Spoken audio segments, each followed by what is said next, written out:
À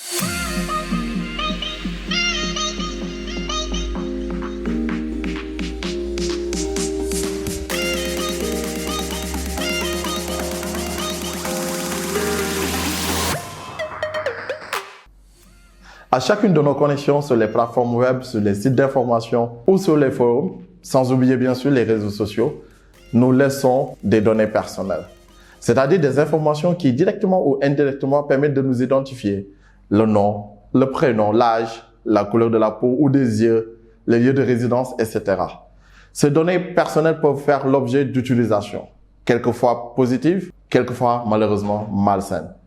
On peut nous influencer grâce à nos données personnelles que nous mettons à la disposition d'autres personnes.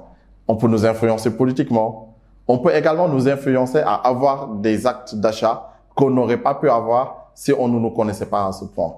Les données personnelles sont donc aujourd'hui un enjeu important dans un monde numérique et vous avez la responsabilité de les protéger. Quelques pratiques simples pour protéger vos données personnelles sur Internet. Tout d'abord, évitez au maximum de partager vos photos, vos informations individuelles et professionnelles sur Internet.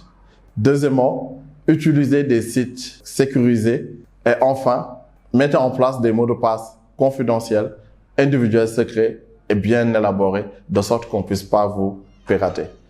Je vais maintenant donner la parole à ma collègue Sandrine Lemar qui va se prononcer sur le sujet. Parlons de la protection des données personnelles.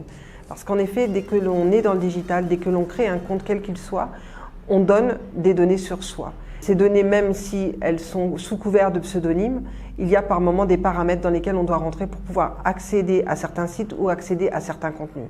Il faut se dire que ces données ne sont pas effaçables, que c'est des traces de nous-mêmes que nous laissons dans le digital.